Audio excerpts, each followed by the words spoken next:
Welkom terug. Nou, volgend gesels ons met Martin van Vieren en Kobus Nel van Eridanus en ons gesels spesifiek oor wenke wat jy moet in ag neem. Jy weet, as jy kyk na wat se maatskappy om in te belê. Goeiemôre julle. Goeiemôre. Lekker om julle weer vanoggend op ons geelbank te hê en te gesels oor hierdie baie belangrike sake, ook so op 'n Vrydag. Maar dit is belangrik en Martin, kom ons begin sommer vanoggend by jou ook. Waarop moet beleggers let en in ag neem voor hulle besluit neem by wie en waar om te belê? Ja, kyk, beleggers se geld is vir hulle belangrik. So 'n mooi deurdagtige ondersoek van die entiteit waarin jy gaan belê is baie belangrik. Kyk na hulle geskiedenis, kyk na hulle gemiddelde inkomste wat hulle op beleggings uitbetaal het, of dit betroubaar uitbetaal is. Dan wat essensieel is dat hulle by die FSP geregistreer is. FSP nommer het as jy 'n issue met jou belegging het. Dan kan jy maklik na hulle toe verwys, hulle sal dit ondersoek. En dan kyk waarvoor jou belegging aangewend gaan word, weet waarvoor dit aangewend gaan word. Kyk er onderliggende bates is wat jou belegging beskerm. En kyk dat die mense wat jou geld vat ervaring het in waarin hulle gaan belê. As hulle byvoorbeeld in mynwese belê, dan moet dit darm 'n kenbare mynmaatskappy wees. As hulle in landbou gaan belê, met die ouens wat die landbou daar doen jare en jare se ondervinding hê. Dit is die minimum wat jy kan doen en doen jou ondersoek ordentlik. Vat jou tyd. Dit is so belangrik om van 'n jong ouderdom af ons persoonlike finansies reg te bestuur, Kobus. Hoe doen ons dit effektief? Dat so en die beste advies wat ons kan gee is dat jy so vroeg in jou lewe as wat jy kan by 'n finansiële adviseur uitkom. Dat die finansiële adviseur vir jou kan sê hoe 'n aanduiding kan gee hoe om jou beleggings te maak gedurende jou tyd wat jy jou inkomste kan verdien. Ook om so gou as moontlik byvoorbeeld 'n vaste tipe van 'n belegging te maak met 'n vaste opbrengskoers, laat jy weet wat jy gaan kry uit jou beleggings uit. Wysheid, nee. En wat ek van beide van julle hoor, dit is maak seker jy weet wat jy doen en jy praat met die regte mense. Dit is so belangrik, die mense wat wel die kennis het. Ja. Martin, hoekom is dit tans vir beleggers aantreklik om in landbou en natuurlik voedselverskaffing te belê? Ja, kyk, dit is, ek wil nou nie sê is vanselfsprekend nie, maar ons kan ons nou maar net na die wêreld om ons kyk. Jy weet, die mense word meer, daar's beperkte resources, daar's net soveel plek waar kos gemaak kan word en kospryse word duurder, dit word skaarser. Jou belegging is amper verseker. Dit is 'n oneindige mark wat jy het waarin kos verkoop word en waaruit inkomste gegenereer word wat vir beleggers weer op hulle kante goeie inkomste uit hulle belegging verseker. Belegging is altyd 'n kwessie, Kobus. Is daar beleggings wat effektiewelik minder belasting tot gevolg het? Ja, die minder belasting is natuurlik beter. Ons noem dit belastingvermyding, nie belastingontduiking nie. Aha, baie belangrik. Dit is belangrik dat beleggers kyk wat se tipe opbrengste hulle ontvang. Is dit in die vorm van dividende wat 'n nabelastingopbrengs is?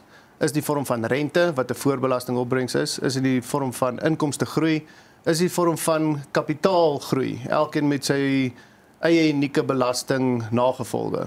Die een wat vir die belegger, as jy die koerse 1 tot 1 vergelyk, die een wat vir die belegger die laagste belastingimplikasies het, is die dividendopbrengs. Dan is dit ook voordelig vir beleggers om moontlik te kyk na endowments, ek het nou net die Engelse woord. 'n Endowment kan vir 'n trust, veral vir 'n trust, daar's baie ander voordele, daar is ook nadele van 'n endowment, maar een groot voordeel van 'n endowment is dat vir 'n trust word die effektiewe belastingkoers verminder van 45% tot 30% van belasting. Dis die eerste deel en die tweede deel is dat die insluitingkoers van kapitaalwinsbelasting vir die trust verminder van 80% tot 40%. Dit bring die effektiewe belastingkoers baie af vir endowments byvoorbeeld. Dit is net 'n baie effektiewe manier om deur trust te belê. Ja, dit is merkwaardig. Dit is nogals. Martin, ek dink die vraag wat baie beleggers hulle self afvra en ek dink ek myself ook sal afvra, is hoe weet ek dat ek goeie opbrengste kry op my belegging? Ja, kyk, twee goed. Jy moet kyk na die inflasiekoers. Kom ons begin dit. Dis die koers waarteen jou geld elke jaar geëet word deur die pryse wat styg. So jou belegging moet ten minste meer as daai inflasiekoers na belasting vir jou verseker. Andersins is jy besig om geld te verloor. Ja. Nou, Martin, hoe het Eridanus sy bestaan gehad en hoe word die bestaansredes deurgevoer en aangepas? Ja, kyk, dit was eintlik 'n prinsip besluit gewees wat ons Eridanus laat begin. Ons het gesien dat die regering en die kommersiële banke nie mooi die vereistes van boere verstaan nie. Boere het laat geld gekry of glad nie geld gekry nie, word nie deur die regering bygestaan soos in meeste ander lande nie. En ons het toe besluit om hierdie fonds te stig en geld by die publiek te vat ten einde vir hulle 'n goeie belegging en 'n goeie winsgewende industrie te maak. En betrokke te raak by die boerderybedrywighede self, anders as om net vir boere geld te gee. En dit het in rasseskredes gegroei. Dis natuurlik nou al 'n baie groot en uitdagende bedryf, maar ja, ons is baie opgewonde oor die aanhoudende groei daarin. Sjoe, dis wonderlik die effek, die positiewe invloed wat jy terugploeg letterlik in die gemeenskap. Dit is korrek, ja. Kobus, ek dink jy nou aanvullend is die vraag dan hoekom moet kykers juis Eridanus kies as 'n beleggingsopsie, weet? En ook spesifiek wat maak Eridanus so aantreklik as 'n belegging as 'n primêre landbou- en voedselverskaffingsfonds? Jennifer, ja, dis die antwoord, ek wil daai antwoord deur te verduidelik hoe Eridanus hulle beleggings maak. So Eridanus belê in onderliggende entiteite, boerderyentiteite, boerderye, kort en lank. Eridanus neem belang in daai boerderye, dit beteken aandele, tussen 51% en 75%. Die ander persentasie behoort dan aan die boer wat die operator is van die plaas. Die onderliggende bates van daai boerdery, die grond, die toerusting, die oeste, versekering op al die oeste, versekering op al die toerusting, dien as sekuriteit vir Eridanus se belegging in daai boerdery. So dan weet ons altyd ons het meer waarde as waarteen ons belê.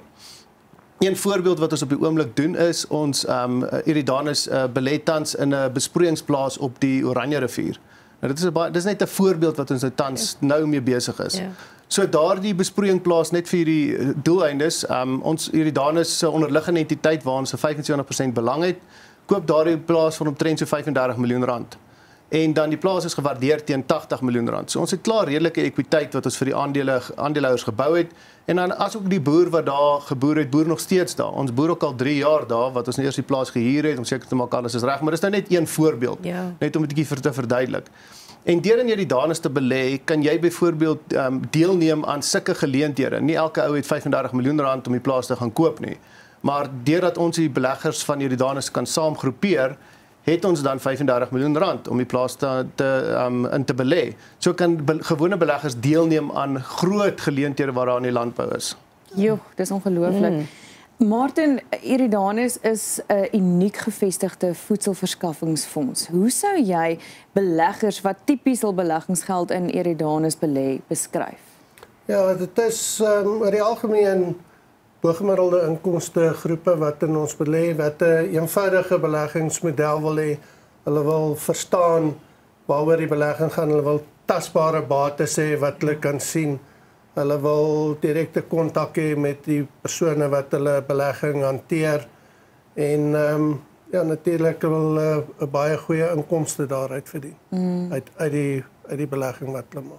Dit tik al die belangrike boksies. Dit doen nie van daai onderliggende bates ook wat julle vroeër gepraat het alles en ek dink ook is die groot vraag dan nou natuurlik is wat meeste beleggers wil weet of is watter tipe opbrengste kan mens verwag op die beleggings en wat is die minimum belegging?